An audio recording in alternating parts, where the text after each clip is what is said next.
My science project title is The Behavior of Cheating Fathers. That's what my son announced during his 6th grade class presentation, where my husband and I were attending. When our son's name was called, he confidently walked to the blackboard and pinned up a large poster. The room went silent for a moment, then erupted in murmurs. Undeterred, our son began presenting. I chose this topic because on December 10th, right before winter break, I saw my dad walking arm in arm with a woman I didn't recognize. I noticed more suspicious behavior after that, so I decided to research my own dad. From the back of the room, I stared at the poster, filled with numerous photos and detailed research findings. I realized it all. My husband's late nights and his distance from our family. He had been cheating. I was seething inside. I wouldn't stand for this. I shot my husband a glare and demanded, "What is this about?" He looked back, pale and trembling. Stay with me to see how this story unfolds. My name is Emily, a 40-year-old working mom. I've been with the cosmetics company I joined right out of college. I've recently been promoted to a manager position and I'm finding it fulfilling. My husband's name is James. We met 14 years ago through a mutual friend. He's set to inherit his father's business and currently works in sales. Despite his occasional recklessness, he's promising and gentle, drawing me closer over time. After dating for 2 years, I happily accepted his dreamy proposal. Emily, let's build a happy family together. Aw, James. Once we are married, I'd love to have kids soon. Hopefully a boy as an heir. Always in a rush, aren't you, James? We then began visiting our parents to announce our engagement. My rural folks loved James. Then it was time to meet his parents, Samuel, a company CEO, and Barbara, a housewife. Their lavish home was intimidating, making me nervous. Don't be tense, Emily. Barbara comforted. We're delighted to meet you. She serves us tea and seemed like a very sweet lady. When James expressed our intent to marry, they were overjoyed. A family will make you a real man, James. Treat Emily well. Despite his stern appearance, Samuel was kind.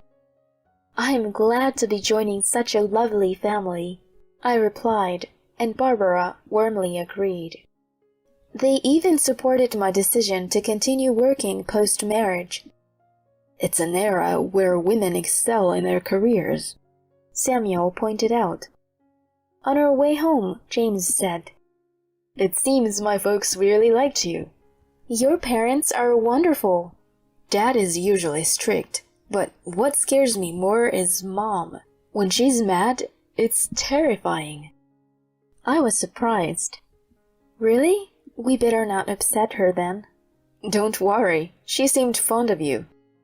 Following our lavish wedding, we began living in the apartment Samuel gifted us. With James often away due to work, house chores largely fell to me. Juggling my job and housework was challenging, but modern appliances made it manageable. Thankfully, he helped out occasionally, so I wasn't too frustrated. A year after we got married, I discovered I was pregnant. Hearing the news, James was ecstatic, jumping for joy. Oh my gosh, Emily, I'm going to be a dad. Thank you. My in-laws were just as thrilled as he was. Take care of yourself, Emily. We'll do whatever we can to help.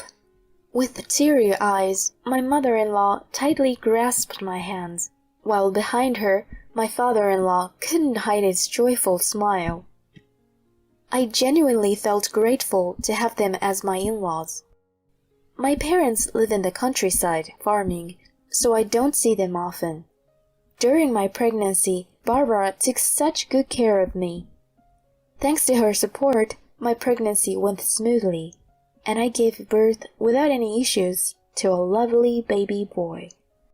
Seeing the relief on the faces of my husband and the in-laws, I said to Barbara, "Would you like to hold the baby?" Taking the baby, she exclaimed with delight, "Oh, how adorable! Have you already decided on his name, Emily?" We discussed it and decided on Noah. "What a beautiful name, little Noah. Nice to meet you. I'm Grandma Barbara. Now, let's say hi to Grandpa." At that moment, my husband and I truly felt surrounded by familial bliss. 12 years have passed since then, and Noah is now in 6th grade. Though he's become a bit distant compared to when he was always following me around saying, "Mom, Mom," he's grown into a kind and intelligent boy. We've maintained a great relationship with my in-laws. They've been understanding of my work commitments, even looking after young Noah on my behalf and frequently checking in with me. They adore him, sometimes spoiling him a bit too much, and he seems to love them in return. However, one thing has changed: my relationship with James. We still live together, occasionally bickering, but generally getting along. However, over the past year, he has become unusually distant towards both me and Noah. James, having climbed the corporate ladder to become a sales director and potentially the next successor, has been increasingly absent from home, studying and busy with work. He rarely speaks to Noah and usually just drinks and goes to sleep at home. This has been the routine for a while. As our son entered his last winter break in elementary school, I suggested to James, who came home late, "How about we go on a winter vacation? It would be nice for Noah." James, looking bothered, replied, "I'm swamped with work. I don't have time for that." "But you've been like this for a while, and I feel bad for Noah." "He's at that age where he doesn't want his parents around, right? Just let him be," he retorted dismissively and quickly went to sleep. I felt both disappointed and lonely with his response. The next day, as Noah helped me with the dishes, I told him, "I'm sorry, Noah. We might not be able to go on a trip this year, but we can visit the museum or something, okay?" "It's okay, Mom. You just focus on your work," he replied nonchalantly. I wondered if James was right about him preferring the company of friends over parents now. "But you have your project, right? Let me know if there's anything I can help with." "I've already decided on my research project topic. I want to focus on that." "I see. Well, I won't bother you then. Good luck with it." Though he still had some childlike traits, I felt proud of how mature he had become. Throughout the winter break, James was busy with work, and I was tied up too, so Noah spent more time at his grandparents'. He seemed engrossed in his assignments and research, staying in his room most of the day. However, we made sure to share dinner together every evening and chat.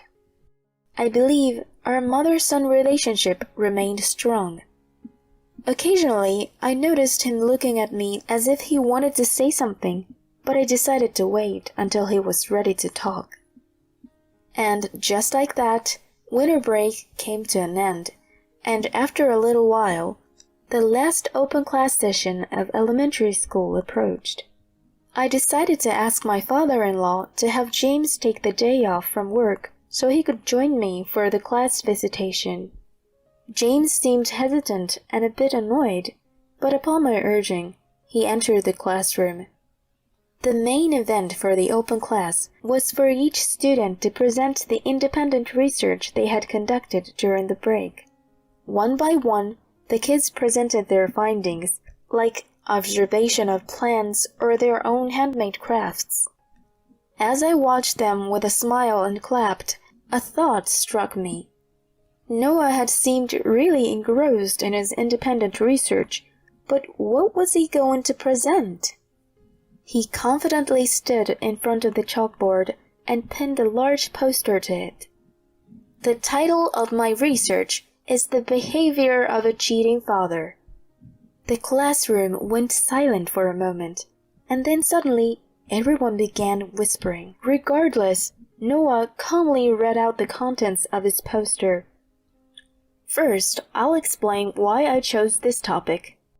On December 10th, just before winter break, I saw my dad walking arm in arm with a woman I didn't recognize. I noticed other suspicious behaviors, so I decided to research my own father. From the back of the classroom, I stared at the poster. It was filled with various photographs and densely written research findings. It all made sense to me then. The reason why my husband has been coming home late and had been so distant was because he had been cheating on me. I was seething. This is unforgivable.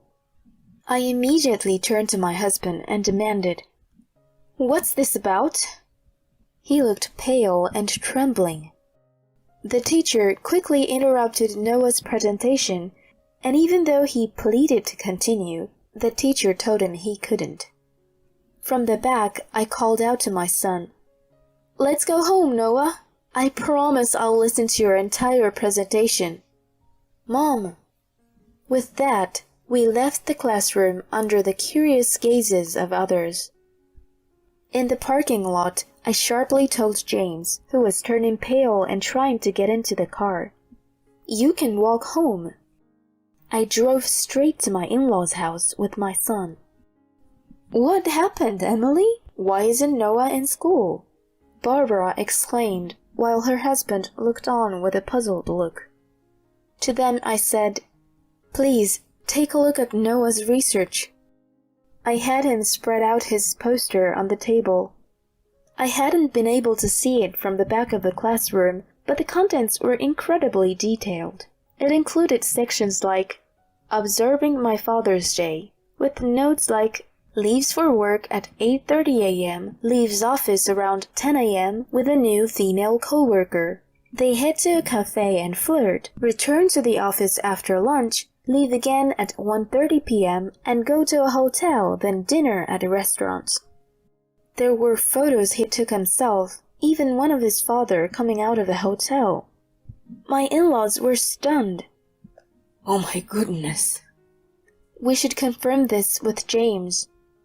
After they reviewed everything, including sections on identifying woman A, recording my father's weekend activities, differences in my father's behavior at home and with A, and text messages between my father and A, Samuel finally said with a shaky voice, "Noah, this is very well done, and that's commendable." "Thank you, Grandpa." "But, Noah, why didn't you tell your mother about this?" Noah, with a quivering voice, responded, "I thought it would make Mom sad, but I couldn't stand it. I found online that if I wanted to accuse someone, I needed evidence, so that's why I did this." Tears streamed down his face. Holding him tight, I said, "It's okay, Noah. Thank you. I promise I'll protect you. I'm stronger than I might seem." "I'm sorry, Mom, but I can't see him as my dad anymore." I nodded, took him home, and made him dinner. Later, when I received a call from Samuel, I headed back to their house. In the living room, James sat with visibly angered Samuel and his mother, who was also as mad. Spread out on the table was Noah's project. "Now that we are all here, James, explain this," Samuel said in a low voice. This is a misunderstanding of Noah's part." I confronted him. A misunderstanding, you say? Then what about this photo of you entering the hotel? Are you saying that Noah just made this up? Oh, and this lady here, Abigail Walker. She's a new employee in your department at work, huh? I even have screenshots of your chats. I love you, Abby. Can't wait to be with you tomorrow. We're going to get married, Abby. Then you be Mrs. CEO. Aw, isn't that sweet? Please, just stop. He finally admitted, defeated. All right, I admit. I cheated on you. It's pretty obvious when it's laid out like this. I can't believe Noah found out. Holding his head in his hands, he looked up. His father informed him. I heard from your deputy manager. Everyone in the company has known about your affair with the new girl, but they were too scared of your position to say anything. What? Using the company car for your rendezvous during business hours? Unbelievable. You're fired, and so is she. James pointed at himself in disbelief. Even though I'm the next CEO? Who said I'd let you take over? Shame on you, you disgraceful son. Dad! Suddenly, his mother, who had been silent till now, slapped him hard across his face. Ow! Mom, what the hell? You disgrace! Apologize to Emily and Noah right now. We're cutting ties with you. Never show your face again. She continued to slap him multiple times until her husband intervened. All right, that's enough. True to her reputation, James was most afraid of his mother. With a face flushed from the slaps, he staggered over to me. Emily, I'm sorry. Please, if you forgive me, everything can be fixed. Please forgive me. With all the strength I had, I shouted back. Are you out of your mind? You didn't just betray me, but also left a scar on Noah's heart. We are getting a divorce. I'll be claiming alimony and child support, so brace yourself, you jerk. Go to hell. Samuel threw James out. Our divorce was finalized smoothly, thanks to the evidence Noah had collected. I demanded alimony and child support from him in a lump sum, which he quickly paid, especially with the pressure from his parents. As promised, his father really fired both James and his mistress. I also claimed compensation from the mistress, but since she had no savings, her parents paid on her behalf and took her back to the countryside. I heard that she and James broke up over the money dispute. James, having lost all his savings, his job, and being disowned by his parents, eventually vanished. Rumor has it, he's now living in a rundown apartment in the neighboring state, taking up odd jobs. I don't feel sorry for him one bit. He got what he deserved. As for me, I'm still living near my in-laws' place with Noah. Our relationship with them remains unchanged, and they often spend time with Noah. He has declared that he'll take over his grandfather's company, to which he responded with evident joy. As I move forward, I'm grateful for the unwavering support from my in-laws, and look forward to enjoying every moment of my son's growth.